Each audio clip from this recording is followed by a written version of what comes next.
안녕하세요. 박영란입니다.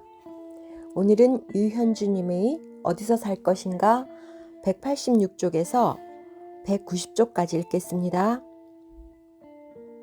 위치 에너지와 주가 총액. 필자는 이 공식이 맞는지 확인해 보기 위해 계산 당일 두 그룹의 주가 총액을 구해봤다. 롯데그룹은 29.42조 원이었고 현대차그룹은 100.21조 원이었다. 이 둘은 3.4배의 차이가 난다. 위치 에너지 값과 주가 총액이 소수점 첫 번째 자리까지 동일하게 3.4배 차이 나는 것을 확인할 수 있었다. 따라서 이 비교 공식이 전혀 근거 없는 것은 아닌 것 같다. 여기서 우리가 배울 수 있었던 것은 위치 에너지 값이 커지려면 상층부에 큰 덩어리가 있어야 한다는 것이다. 즉 과시를 하기 위해서는 건물을 가분수 형태로 지어야 한다. 중국 베이징에 지어진 CCTV 사옥은 이를 확실하게 보여준다. 건물이 가분수 모양이라 금방이라도 앞으로 쓰러질 것 같은 불안한 모습이다. 이런 디자인은 과시욕이 센 건축주가 선호하는 디자인이다. 만약 상층부의 건물 덩어리가 1층으로 내려와 있다면 아무런 과시가 되지 않는다. 그러면 그저 평범한 주상복합 건물이 된다. 하지만 그 덩어리가 위에 올라가 있기 때문에 과시가 되는 것이다. 비슷한 한국의 사례도 있다. 건축가들 중에 유독 가분수 디자인을 선호하는 사람들이 있다. 이런 사람은 과시욕이 센 사람이다. 필자의 친구 중에도 과시욕이 센 친구가 주로 그런 디자인을 한다. 그 친구가 재미난 이야기를 했는데 이상하게도 그 친구에게 찾아오는 건축주 중에는 자신이 돈 많은 것을 과시하고 싶어하는 졸부가 많다는 것이다. 그도 그럴 것이 한쪽 끝만 고정되어 있는 외팔볼을 이용해 만든 불안한 가분수식의 디자인을 선호하는 사람은 건축주든 건축가든 과시욕이 센 사람일 것이기 때문이다. 헤어스타일과 권력. 그렇다면 이러한 과시를 하는 인간의 모습은 건축에만 국한된 것일까? 높은 곳에 큰 부피 덩어리를 올려놓으면 위치 에너지가 커져 과시할 수 있다는 원리는 헤어스타일에도 적용된다.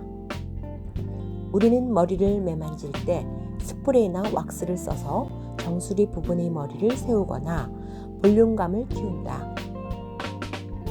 그 이유는 사람의 신체에서 가장 높은 부분이 머리 정수리이고 이곳에 볼륨이 있어야 위치 에너지가 커지고 과시가 되기 때문이다. 나이가 들면서 머리카락이 가늘어지거나 빠지면서 머리가 주저앉으면 왠지 자존감이 낮아진다. 위치 에너지가 줄어서다. 이럴 때 머리의 볼륨감을 회복하기 위해 현대인들은 파마를 한다. 그런데 파마가 없던 조선시대에는 어떻게 했을까? 조선시대 남자들은 상투를 틀었다. 옆머리까지 다 끌어모아서 머리카락으로 정수리에 탑을 쌓았다.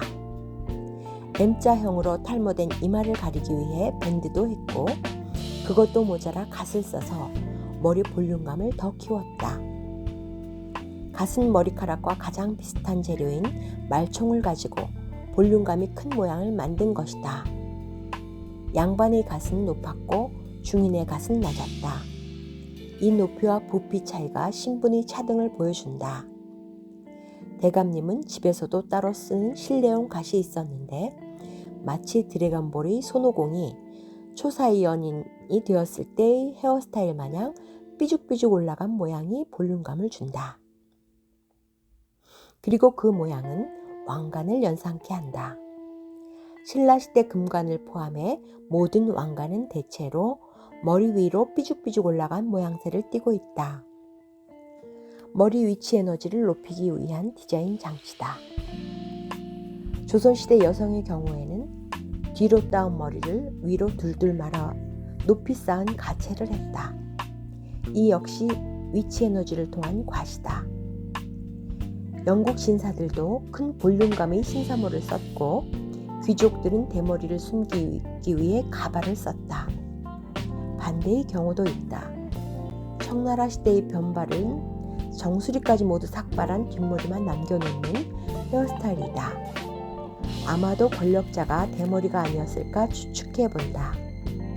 자신이 머리가 빠지고 위치 에너지가 낮아지니 어린아이부터 시작해 온 국민을 대머리로 만드는 헤어스타일을 만든 게 아닐까 싶다.